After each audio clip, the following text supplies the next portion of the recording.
usaha konsolidasi bank. Itu sebab Tun Daim suka bank kan. Tun Daim nak consolidate to 6. Then ada complaints. So Tun pun layan lah complaint tu. Jadi 10. Apparently Tun tak apa setuju dengan cara Tun Daim yang nak consolidate to 6. And that led to a bit of friction yang menyebabkan Tun Daim tak jawatan. I don't think that was the reason yang Daim letak jawatan. Yang sebenarnya bila Tun Dr. Mahathir suruh Daim mai balik, it was always on a short term basis. Troubleshooting lah. Troubleshooting saja. And Daim punya style is, I go in, ada masalah, I clear the masalah, I don't hang about. Once masalah dah settle, I'm out. So I think dah many months dah, once the thing was settled, he keeps saying, I'm out. I think Tun Dr. Mahathir wanted him to continue, to be honest. Wanted him to continue, but he was like, enough lah. Because I was not agreeable. Children were young. And the job is done. Because dalam berapa bulan, the economy stabilized already. Yeah. In 2001, don't think we had any issues anymore. Like, I don't remember lah. But as far as Daim was concerned, kerja dia dah habis, dia dah buat dah kerja. And then bila Tun Mahathir tak ada apa-apa krisis, when dia tak perlu Tun Daim lah. Yeah. Do they still see each other ataupun they just he disappears for a while, goes Tun Daim for a while? Yeah, they don't really socialize. Masa dulu in the 80s, bila masa tu I know cabinet tu, they socialize. And then after Tun Dr. Mahathir was still in government kan at that time, when Daim left. Yeah. So we went back to business, and so there's no opportunity ke, or there's really nothing to do lah. So, and Daim punya character is that kalau dia dah buat kerja tu dah habis, he walks away lah. But bukan kata tak jumpa, kalau raya, still raya, buka puasa together, those kind of things ada lah, bukan tak ada. Tapi not like every day pergi jumpa, pergi balik. Macam masa dalam cabinet lain because of the crisis and all this kan. Yeah. So that's different. But if it's not, but towards the end, bila after 2018, 2019, Daim came back to help dengan the campaigning and all that kind of thing. There was a lot more interaction, and then dia also asked about Daim to do the CEP tu. Also there was interaction, and then yalah, we would go to the house makan ke and all that, and Tun Dr. Mahathir dengan Tun Hasmah will also come to the house. So yeah. Should we do CEP now? Briefly. So kita pergi CEP, lepas tu kita cakap tentang the present day lah. CEP would be National Service Part 3. Yes. Part 3. Kali ni dia tak jadi menteri, tapi dia jadi pengerusi kepada Council of Eminent Persons. Dan menaruh ilham pada masa tu, saya masih lagi ingat masa tu, Tuan, saya pembangkang. Menaruh ilham disebut sebagai the second center of power selain daripada Putrajaya.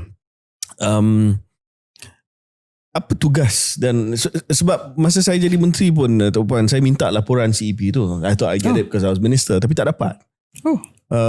Siapa tak bagi? I mean, I suppose we asked the KSN lah, the KSM ni office, but they wouldn't give it. So nobody, tak ada siapa pernah tengok laporan ni. Okay. Tapi dengar cerita semua keputusan penting berkaitan dengan ekonomi, berkaitan dengan GLC mesti melalui menaruh ilham dan Tun Daim sebagai pengurusi CEP ni. Betul ke? I don't think that's quite right lah kan. Maybe tak tepat. Yang bila Tun Dr. Mahathir nak the CEP, how dia nak formulate the CEP tu, masa just before results keluar dah, dia dah cakap pasal ni. Dia takut, dia kata bila a change of government, you fikir lah, masa tu barisan 60 years in government, and then suddenly you have this new group of people masuk. They were scared that the market will be unsettled, and then the confidence of investors semua tu. So Tun Dr. Mahathir said, we'll have all these old people sitting there, CEP ni, to calm the market from the government, government experience, business experience, all this. And the mandate was bukan about the future. The mandate was for them to find out what went wrong. Because dalam cabinet masa tu, the government, I think selain daripada Tan Sri Muhyiddin, who had a federal post, and then Azmin dengan Guan Eng, who were chief ministers, the rest all had no experience langsung, right? So Dr. Mahathir was saying they need to go to their ministries, learn the job, and see about the future. No need to see what was in the past. Ask the CEP to tengok apa yang the past, mana masalah dia, mana the problems in it, all that, and give a report. So, of course, and Daim being Daim, kalau buat satu kerja tu, dia buat to the full extent. So, panggil semua. Everybody was called, not just ministries to explain, Mara ke or Felda ke apa. Dia panggil fishermen, dia tanya agriculture people, even Siti Nurhaliza pun panggil. Oh. Yeah, for the music, creative industry, thank you. And then the muftis and all that, so that they can have a full, complete picture of what happened. But Daim yang tukar satu saja. He went back to Dr. Mahathir and said, you cannot talk about financial and economy and all that without institutional reforms. You need to have institutional reform masuk dalam that mandate. And Tun agreed. Lepas Tun agreed, so they had ex-retired judges, they had lawyers, they had law professor to look at the institutional reform. That one had recommendations. How the institution kena diperkuatkan, ditabatkan the institution semua tu. So that one had this thing. And then the report was given to the Prime Minister. But the report was OSA. So because it was OSA, I don't know what happened to the report. But well, you've got the Prime Minister now. I guess he can give you the report. We'll ask him tomorrow. Satu saja soalan saya berkenaan dengan tempoh CEP tu Puan. 100 hari. 100 hari. Puan sebut tentang misi untuk reformasi institusi. Adakah almarhum ada berkongsi apa-apa? What were his thoughts? Sebab apa yang kita nampak, kita tak nampak laporan itu. Tapi yang saya ingat waktu itu contohnya kaedah memulihkan tabung haji. So we saw those bits, right? Dan banyak dibahaskan lah waktu tu. UMNO dan PAS sebagai pembangkang banyak mengkritik kaedah dan sebagainya. I personally was actually quite sympathetic of what I thought was a CEP recommendations lah, mengalihkan aset dan sebagainya. Of course, UMNO on the mainstream side had a different view. But my point was, di sebalik langkah-langkah yang kita nampak itu, what was the falsafah, ada tak dia berkongsi what he actually wanted to achieve? Because ultimately tak sempat because it was only 2 years. Actually, I don't know. Saya tak tahu because they had this team of yang buat CEP report ni kan. A lot of them were seconded from government institutions, GLCs, from Petronas lah, from SIME, Dhabi. If you see them working, kan, you have great faith in the future of the country. Bright young Malay kids with, ideas and hardworking and all that.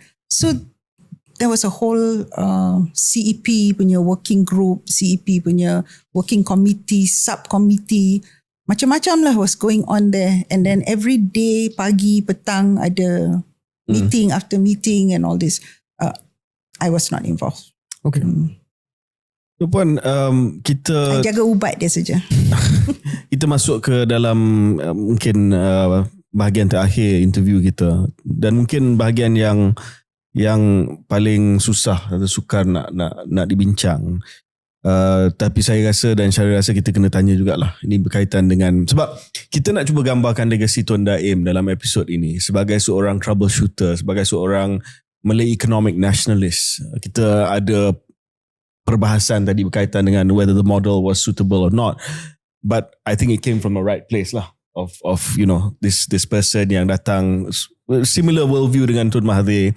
Kekayaan itu dipegang oleh bukan warga negara Malaysia. Kekayaan itu dipegang oleh bukan Melayu, and they wanted to do something about it. And I think that is a legacy that I appreciate, walaupun ada perbezaan pendapat sedikit sebanyak. The nationalist spirit of Tun Daim, nationalist economic spirit of Tun Daim.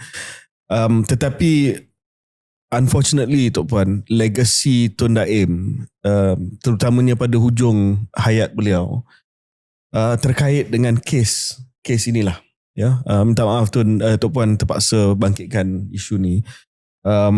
Kes SPRM yang mula siasat Tun Daim, keluarganya, mula dengan Pandora Papers, katanya ada pemilikan aset luar negara, lepas tu minta diisytiharkan harta. Lepas tu ada usaha untuk sita bangunan Menara Ilham. I mean, just as a sebagai seorang anak Melayu yang membesar dalam era ini, I've had disagreements dengan Tun Mahathir and all that. This is sad. It's sad. Of course kita nak tahu kebenaran. Wrong means wrong. Tetapi it's sad to see this. Apa pandangan Tok Puan first dari segi spesifik dia? Adakah ada kes terhadap almarhum Tun dan terhadap Tok Puan dan juga keluarga? Tak ada. Masa mula-mula dia Pandora Papers tu keluar, Pandora Papers keluar tahun 21, investigation 23. Investigation started selepas Anwar jadi Prime Minister. 2 bulan lepas dia jadi Prime Minister, then the investigation started. So, lepas tu, dia tanya pasal Pandora Papers and all that, habis. Then, 3-4 bulan lepas pada tu, dia minta notice for declaration of asset. So, Daim tulis surat kat MACC, tanya, what is this about? Kan? Why are you asking me to declare my asset? MACC jawab, dalam mengikut akta MACC, saya ada kuasa. So, I'm asking you. So, Daim say, okay, tak apa, ada kuasa, tapi apa kesalahannya? So, MACC jawab, rahsia. So, if it's rahsia, macam mana you nak bela diri kalau rahsia? So, sampai habis hayat arwah suami saya, sampailah hari ni, it's still rahsia. So, we don't know. And then bila dia suruh declare asset, bukan kita tak declare asset, kita declare asset, tapi tak mengikut kepuasan MACC. That is what the charge is. Tak mengikut kepuasan. And then the declaration of asset yang masa mula-mula dia pergi nak arrest, before you get charged you have to be arrested first. Masa tu dia kata ada dalam macam 5 yang Daim lupalah, account tabung haji ke apalah. Masa hari pagi kena charge, 78 keluar. Yang kereta yang from 19 not punya kereta, all the list, public listed punya subsidiaries, dia just letak saja. And then just before Daim pass away lah, dalam 2-3 bulan betul, dia panggil Wira balik pergi witness statement, and then panggil the lawyers, and then yang 78 tu dia start cancel. Tanya, yang ni yours ke? Tak, bukan, your father ke? Bukan, mai balik to the 5. So Wira tanya, yang 78 you buat tu siapa? Masa tu kita in a rush. We had to do it. It was a rush. Now we're doing the investigation. So, the thing yang orang tak faham is this. Katalah, I go to you or I go to somebody lah kat Jalan Bukit Bintang. I said, declare your asset. What will you say? Why? What did I do wrong? So, if you don't get the answer, why? What did you do wrong? How are you going to defend yourself? So, sampai now, we don't know what the offence is lah. There is no offence. Then, bila nak ambil Menara Ilham tu kan, is for Daim a Malay presence. To him, nama pun mesti nama Melayu. Ilham, tak mau nama, I don't know, Northern. No fancy this thing, Ilham. And then I asked him, I said, kita low profile kan? Siapa yang you nak letak 60 tingkat? How high can your profile be as 60 stories? He said, must have Malay presence. This is a Malay presence because kat KL, there's no Malay presence. Then I name lah a few buildings kat situ. Dia kata, kita tak ada concession, kita tak ada monopoly, kita tak ada AP, kita tak ada privatized project, kita tak ada apa. Kita buat business. Yang important, he said, I am an anak Melayu from Kedah. I succeeded. Of course, I succeeded from hard work and all that. And also with God's, Allah punya blessing. I want this to be, ada kita punya presence in the city, the heart of the city. So I said, is that a political statement? He said, yes. I'm doing it for the Malays. And that tu pun dia pernah ambil. What is, because he doesn't have to do it. We are low profile. But sometimes Daim will do things for like a Malay presence. The Malay must be seen in to be there, So in the case tu, I don't know why that Daim dah meninggal pun, And then masa kat mahkamah pun, mahkamah dah acquit him. So I tak faham pasal apa yang macam tak habis-habis cerita ni, Soalan asas tu Puan tanya straight up. Segala aset yang dikatakan SPRM telah bukukan, contohnya 132 juta di London dan sedang menjejaki aset di 11 negara, Singapura, Amerika Syarikat, Jepun, Jersey Islands, UK dan sebagainya, yang dikatakan 3 bilion. Adakah itu benar? Dan kalau benar, adakah itu semua aset that have been legitimately and legally bought? Accumulated. Number one, all these figures came from MECC, SPRM. I don't know where the figures come from. Satu hari saya kata kat Amir, I think one day kita kena duduk ambil all these figures yang SPRM ni, kita kena add tengok berapa, because we don't know where these figures come from. Of course, it is legitimate because we've always been doing business overseas. And our business are open, bukan tersembunyi. I mean, if you list your companies in the UK exchange, that is not hiding, that is not illegal, that's not illicit. So, yeah, all our businesses are legitimate. The problem is we are being tried by media. Sebenarnya, it's, perbicaraan in public sphere, not in the legal sphere. Daim kan, in the last year of his life, when all these things was happening, he was very calm. He was very cool. He was calm. I think iman dia kuat lagi, because I was hot. And then he said, it's okay. Number satu, he said, kadang-kadang bila Allah uji, kita orang yang terpilih. Because then, kita lebih dekat dengan Allah. Kita semayang lebih, doa lebih, zikir lebih. So, no issue. And then secondly, dia kata, he's okay. Because he said, we know the truth. Allah knows the truth. And then the truth will come out. So, no issue about it. So, he was okay with it. Tu Puan, kita dah ambil masa yang cukup panjang bercakap banyak tentang legasi arwah. And I'm sure we'll continue a bit more towards the end. Tapi sebenarnya jawapan akhir Tu Puan tu membawa saya pada soalan berbeza sendiri sikit. I want to ask about you. Sebab Tu Puan cerita tentang tahun akhir almarhum, bagaimana arwah sabar dan tabah dan sebagainya. Saya nak tanya tentang Tu Puan sendiri. How you manage that final year of his life? Dan juga sekarang, sebab saya tengok antara benda yang tertarik, ramai yang mungkin dalam kedudukan Tu Puan akan cuba sama ada berdiam diri ataupun disappear ataupun try and cut a deal of some sort. Tapi Tu Puan sangat front footed. I think you have filed judicial reviews, you have gone to Suhakam, you are front footed to fight ataupun to contest the authority yang biasanya orang takut nak buat.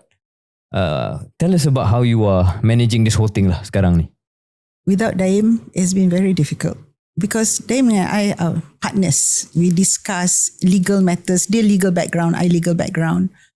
And so without him, it's very difficult. And then kadang-kadang macam saya tak tahu kat mana penghujung saya punya rindu ke, sunyi ke, teman yang nak discuss, cakap tu.